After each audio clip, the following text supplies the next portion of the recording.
नमस्कार। खबरां दे इस बुलेटिन विच तुहाडा स्वागत है। मैं हाँ जसप्रीत सिंह। पहलां पेश ने चोणवीआं खबरां।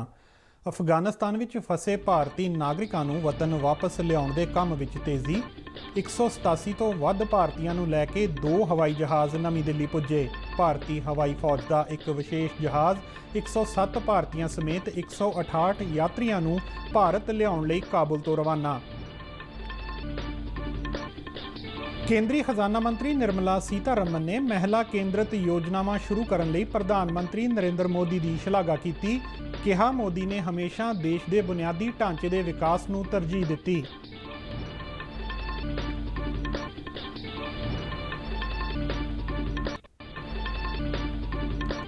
रखड़ी का त्यौहार पंजाब समेत अज देश भर विच पूरे उत्साह नाल मनाया जा रहा है। राष्ट्रपति, उपराष्ट्रपति अते गृह मंत्री वल्लों देश वासियों नूं वधाइयां।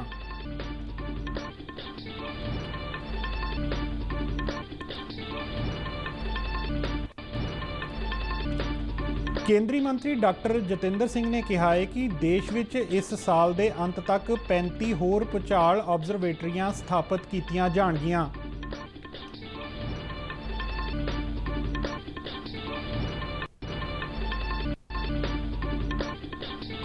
उत्तर प्रदेश के साबका मुख्यमंत्री कल्याण सिंह का देहांत। राष्ट्रपति, प्रधानमंत्री अते होर केंद्रीय मंत्रियों वालों दुख का इजहार। ते हुण खबरां विस्तार नाल। अफगानिस्तान विच फसे भारतीय नागरिकां नूं वापस लियाउण लई केंद्र सरकार दीआं कोशिशां तेज़ हो गईयां ने। तालिबान दे हुकूमत विच आउण तो बाद वड्डी संख्या विच अफगानिस्तान विच रह रहे भारती वापस आउणा चाहुंदे ने, जिस लई ओह काबुल हवाई अड्डे ते पहुंच रहे ने। इसे दौरान अज अफगानिस्तान तो 2 भारती जहाज़ काबुल हवाई अड्डे तो भारती नागरिकां नूं लैके दिल्ली हवाई अड्डे ते पहुंचे। एयर इंडिया का जहाज़ IA 1956 87 भारतीयों नूं लैके दिल्ली पहुंचा, जबकि इंडिगो के जहाज़ राहीं तकरीबन 100 भारती वापस परते ने। अफगानिस्तान तो वापस लिआंदे गए भारतीयों तो इलावा 2 नेपाली नागरिक भी शामिल ने। इसे दौरान भारती हवाई फौज के एक विशेष जहाज़ ने काबुल तो 107 भारतीयों समेत 168 यात्रियों नूं भारत लियाउण लई उड़ान भर लई है।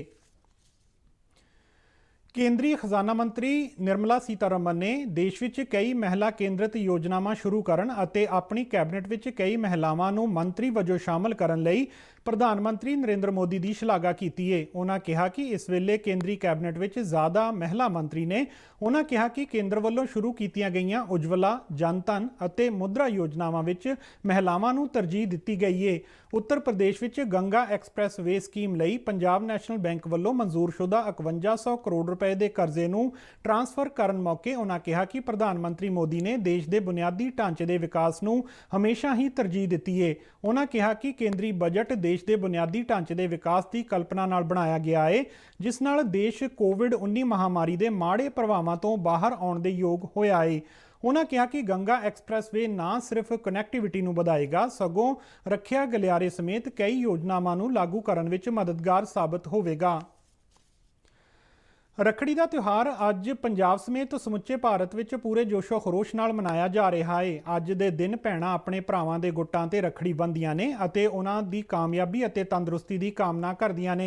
रखड़ी के त्यौहार तो कई दिन पहलां ही बाज़ारां विच रौनकां लगणियां शुरू हो जांदियां ने अते भैणां अपने वीरां लई वन सुवन्नियां रखड़ियां ते धागियां तो इलावा मठियाइयां ते होर खाण पीण दीयां चीज़ां खरीददियां ने। ये त्यौहार क्योंकि पूर्णमाशी वाले दिन आउंदा है, इसलिए इस नूं रखड़ पुन्निया भी कहा जाता है। भरा भी रखड़ी बनाउण तो बाद भैणां नूं कई तरह के तोहफिਆਂ नाल निवाजदे ने अते उन्हां दी जिंदगी विच खुशहाली की कामना करते हैं। राष्ट्रपति रामनाथ कोविंद, उपराष्ट्रपति M वेंकैया नायडू अते गृह मंत्री समेत रखड़ी के पवित्र त्यौहार ते देशवासियों नूं वधाई दित्ती है। धरती विज्ञान बारे केंद्रीय मंत्री डॉक्टर जतिंदर सिंह ने कहा है कि भारत इस साल के अंत तक 35 होर भूचाल ऑबजरवेटरियां स्थापित करेगा। नवीं दिल्ली विच कल जियो मैग्नैटिज्म अते एरोनॉमी बारे कौमांतरी संगठन के सांझे विज्ञानक इजलास नूं संबोधन करदिआं उन्होंने कहा कि अगले 5 सालों दौरान 100 होर ऑबजरवेटरियां स्थापित कीतियां जाणगियां। ਉਹਨਾਂ ਦੱਸਿਆ ਕਿ ਦੇਸ਼ ਦੀ ਆਜ਼ਾਦੀ ਤੋਂ ਬਾਅਦ ਦੇ ਤਕਰੀਬਨ 65 ਸਾਲਾਂ ਵਿੱਚ ਦੇਸ਼ ਵਿੱਚ ਸਿਰਫ 115 ਭੂਚਾਲ ਆਬਜ਼ਰਵੇਟਰੀਆਂ ਸਨ, ਪਰ ਹੁਣ ਪ੍ਰਧਾਨ ਮੰਤਰੀ ਨਰਿੰਦਰ ਮੋਦੀ ਦੇ ਸ਼ਾਸਨ ਕਾਲ ਵਿੱਚ ਵੱਡੀ ਪੱਧਰ ਤੇ ਇਹ ਆਬਜ਼ਰਵੇਟਰੀਆਂ ਸਥਾਪਿਤ ਕੀਤੀਆਂ ਜਾ ਰਹੀਆਂ ਨੇ। ਉਹਨਾਂ ਕਿਹਾ ਕਿ ਭਾਰਤੀ ਉਪ ਮਹਾਦੀਪ ਨੂੰ ਭੂਚਾਲ, ਜ਼ਮੀਨ ਖਿਸਕਣ, ਤੂਫਾਨ ਆਉਣ, ਹੜ੍ਹਾਂ ਅਤੇ ਸੁਨਾਮੀ ਦੇ ਮਾਮਲਿਆਂ ਵਿੱਚ ਸਭ ਤੋਂ ਵੱਧ ਤਬਾਹੀ ਵਾਲੇ ਖੇਤਰਾਂ ਵਿੱਚੋਂ ਇੱਕ ਮੰਨਿਆ ਜਾਂਦਾ ਹੈ। ਉਹਨਾਂ ਕਿਹਾ ਕਿ ਮੋਦੀ ਸਰਕਾਰ ਇਹਨਾਂ ਚੁਣੌਤੀਆਂ ਨਾਲ ਨਜਿੱਠਣ ਲਈ ਸਾਰੇ ਲੋੜੀਂਦੇ ਕਦਮ ਚੁੱਕ ਰਹੀ ਹੈ।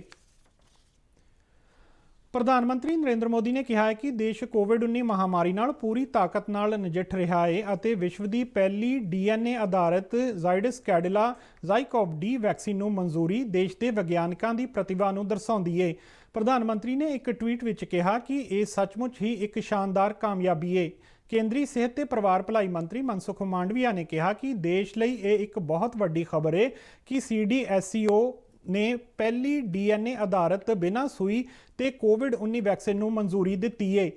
ਉਹਨਾਂ ਕਿਹਾ ਕਿ ਭਾਰਤ ਵਿੱਚ ਬੱਚਿਆਂ ਨੂੰ ਕੋਵਿਡ ਤੋਂ ਸੁਰੱਖਿਅਤ ਕਰਨ ਲਈ ਇਹ ਵੈਕਸੀਨ 12 ਸਾਲ ਅਤੇ ਇਸ ਤੋਂ ਉੱਪਰ ਦੀ ਉਮਰ ਦੇ ਵਿਅਕਤੀਆਂ ਲਈ ਇਸਤੇਮਾਲ ਕੀਤੀ ਜਾ ਸਕਦੀ ਹੈ। ਮਾਂਡਵੀਆ ਨੇ ਕਿਹਾ ਕਿ ZyCoV-D 6ਵੀਂ ਕੋਵਿਡ-19 ਵੈਕਸੀਨ ਹੈ ਜਿਸ ਨੂੰ ਮਨਜ਼ੂਰੀ ਦਿੱਤੀ ਗਈ ਹੈ ਅਤੇ ਸਵਦੇਸ਼ੀ ਤੌਰ ਤੇ ਤਿਆਰ ਕੀਤੀ ਗਈ ਇਹ ਦੂਜੀ ਵੈਕਸੀਨ ਹੈ। ਉਹਨਾਂ ਕਿਹਾ ਕਿ ਪ੍ਰਧਾਨ ਮੰਤਰੀ ਨਰਿੰਦਰ ਮੋਦੀ ਦੇ ਆਤਮ ਨਿਰਭਰ ਭਾਰਤ ਅਤੇ ਮੇਕ ਇਨ ਇੰਡੀਆ ਵੱਲ ਇਸ ਵੈਕਸੀਨ ਦਾ ਨਿਰਮਾਣ ਇੱਕ ਹੋਰ ਮਹੱਤਵਪੂਰਨ ਕਦਮ ਹੈ। ਭਾਰਤ ਨੇ ਦੇਸ਼ਵਿਆਪੀ ਕੋਵਿਡ ਟੀਕਾਕਰਨ ਮੁਹਿੰਮ ਵਿੱਚ 58 ਕਰੋੜ ਦਾ ਅੰਕੜਾ ਪਾਰ ਕਰਕੇ ਇੱਕ ਹੋਰ ਮੀਲ ਪੱਥਰ ਸਥਾਪਿਤ ਕੀਤਾ ਹੈ। ਸਿਹਤ ਤੇ ਪਰਿਵਾਰ ਭਲਾਈ ਮੰਤਰਾਲਾ ਨੇ ਇਸ ਕਾਮਯਾਬੀ ਨੂੰ ਕੋਵਿਡ ਵਿਰੁੱਧ ਲੜਾਈ ਵਿੱਚ ਇੱਕ ਨਵੀਂ ਉਪਲਬਧੀ ਕਰਾਰ ਦਿੱਤਾ ਹੈ। ਮੰਤਰਾਲਾ ਨੇ ਦੱਸਿਆ ਕਿ ਬੀਤੇ ਕੱਲ ਇੱਕ ਦਿਨ ਵਿੱਚ 36,36,000 ਟੀਕੇ ਲਗਾਏ ਗਏ। ਮੰਤਰਾਲਾ ਨੇ ਦੱਸਿਆ ਕਿ ਦੇਸ਼ ਵਿੱਚ ਕੋਵਿਡ ਤੋਂ ਠੀਕ ਹੋਣ ਦੀ ਦਰ 97.54% ਹੋ ਗਈ ਹੈ, ਜੋ ਪਿਛਲੇ ਸਾਲ ਮਾਰਚ ਤੋਂ ਬਾਅਦ ਸਭ ਤੋਂ ਉੱਚੀ ਦਰ ਹੈ। ਮੰਤਰਾਲਾ ਨੇ ਦੱਸਿਆ ਕਿ ਬੀਤੇ ਦਿਨ 36,000 ਮਰੀਜ਼ ਸਿਹਤਯਾਬ ਹੋਏ, ਜਿਸ ਨਾਲ ਠੀਕ ਹੋਣ ਵਾਲਿਆਂ ਦੀ ਕੁੱਲ ਸੰਖਿਆ 3 ਕਰੋੜ 15 ਲੱਖ ਤੋਂ ਉੱਪਰ ਹੋ ਗਈ ਹੈ। ਉੱਤਰ ਪ੍ਰਦੇਸ਼ ਦੇ ਸਾਬਕਾ ਮੁੱਖ ਮੰਤਰੀ ਅਤੇ ਰਾਜਸਥਾਨ ਦੇ ਸਾਬਕਾ ਰਾਜਪਾਲ ਕਲਿਆਣ ਸਿੰਘ ਦਾ ਕੱਲ ਦੇਰ ਰਾਤ ਦੇਹਾਂਤ ਹੋ ਗਿਆ। ਉਹਨਾਂ ਨੂੰ ਪਿਛਲੇ ਮਹੀਨੇ 4 ਜੁਲਾਈ ਨੂੰ ਲਖਨਊ ਦੇ SGPGIMS ਵਿੱਚ ਇਲਾਜ ਲਈ ਭਰਤੀ ਕਰਾਇਆ ਗਿਆ ਸੀ। 99 ਸਾਲ ਦੇ ਕਲਿਆਣ ਸਿੰਘ ਉੱਤਰ ਪ੍ਰਦੇਸ਼ ਦੇ 2 ਵਾਰ ਮੁੱਖ ਮੰਤਰੀ ਰਹੇ। ਉਹਨਾਂ ਪਹਿਲੀ ਵਾਰ 1991 ਵਿੱਚ ਅਤੇ ਫਿਰ ਸਤੰਬਰ 97 ਤੋਂ ਨਵੰਬਰ 99 ਤੱਕ ਸੂਬੇ ਦੇ ਮੁੱਖ ਮੰਤਰੀ ਦਾ ਅਹੁਦਾ ਸੰਭਾਲਿਆ।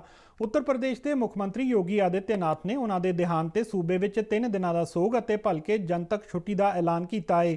ਉਹਨਾਂ ਦਾ ਅੰਤਿਮ ਸੰਸਕਾਰ ਭਲਕੇ ਉਹਨਾਂ ਦੇ ਜੱਦੀ ਜ਼ਿਲ੍ਹਾ ਅਲੀਗੜ੍ਹ ਦੇ ਨਾਰੌਰਾ ਵਿੱਚ ਕੀਤਾ ਜਾਵੇਗਾ। ਰਾਸ਼ਟਰਪਤੀ ਰਾਮਨਾਥ ਕੋਵਿੰਦ ਨੇ ਕਿਹਾ ਕਿ ਕਲਿਆਣ ਸਿੰਘ ਦੇ ਦੇਹਾਂਤ ਤੇ ਉਹਨਾਂ ਨੂੰ ਬਹੁਤ ਦੁੱਖ ਹੈ। ਉਹਨਾਂ ਕਿਹਾ ਕਿ ਉੱਤਰ ਪ੍ਰਦੇਸ਼ ਦਾ ਮੁੱਖ ਮੰਤਰੀ ਰਹਿੰਦਿਆਂ ਉਹਨਾਂ ਨੇ ਸਾਫ਼ ਸੁਥਰੀ ਰਾਜਨੀਤੀ ਕੀਤੀ ਅਤੇ ਸੂਬੇ ਨੂੰ ਅਪਰਾਧੀਆਂ ਅਤੇ ਭ੍ਰਿਸ਼ਟਾਚਾਰ ਤੋਂ ਮੁਕਤ ਕਰਨ ਲਈ ਕੋਈ ਕਸਰ ਨਹੀਂ ਛੱਡੀ। ਪ੍ਰਧਾਨ ਮੰਤਰੀ ਨਰਿੰਦਰ ਮੋਦੀ ਨੇ ਟਵੀਟ ਕਰਕੇ ਕਿਹਾ ਕਿ ਕਲਿਆਣ ਸਿੰਘ ਦੇ ਦੇਹਾਂਤ ਤੇ ਉਹ ਬਹੁਤ ਦੁਖੀ ਨੇ। ਉਹਨਾਂ ਕਿਹਾ ਕਿ ਕਲਿਆਣ ਸਿੰਘ ਤਜਰਬੇਕਾਰ ਸਿਆਸਤਦਾਨ, ਪ੍ਰਸ਼ਾਸਕ ਅਤੇ ਜ਼ਮੀਨ ਨਾਲ ਜੁੜੇ ਨੇਤਾ ਅਤੇ ਮਹਾਨ ਇਨਸਾਨ ਸਨ। ਉੱਤਰ ਪ੍ਰਦੇਸ਼ ਦੇ ਵਿਕਾਸ ਵਿੱਚ ਉਹਨਾਂ ਦਾ ਯੋਗਦਾਨ ਹਮੇਸ਼ਾ ਯਾਦ ਰੱਖਿਆ ਜਾਵੇਗਾ। ਮੋਦੀ ਨੇ ਕਿਹਾ ਕਿ ਭਾਰਤ ਦੇ ਸੱਭਿਆਚਾਰਕ ਵਿਕਾਸ ਵਿੱਚ ਉਹਨਾਂ ਦੇ ਯੋਗਦਾਨ ਨੂੰ ਆਉਣ ਵਾਲੀਆਂ ਨਸਲਾਂ ਹਮੇਸ਼ਾ ਯਾਦ ਰੱਖਣਗੀਆਂ। ਉਹਨਾਂ ਦੇ ਦੇਹਾਂਤ ਤੇ ਗ੍ਰਹਿ ਮੰਤਰੀ ਅਮਿਤ ਸ਼ਾਹ, ਰੱਖਿਆ ਮੰਤਰੀ ਰਾਜਨਾਥ ਸਿੰਘ, ਸੂਚਨਾ ਤੇ ਪ੍ਰਸਾਰਣ ਮੰਤਰੀ ਅਨੁਰਾਗ ਸਿੰਘ ਠਾਕੁਰ ਅਤੇ ਭਾਰਤੀ ਜਨਤਾ ਪਾਰਟੀ ਦੇ ਕੌਮੀ ਪ੍ਰਧਾਨ JP ਨੱਡਾ ਨੇ ਦੁੱਖ ਦਾ ਇਜ਼ਹਾਰ ਕੀਤਾ ਹੈ।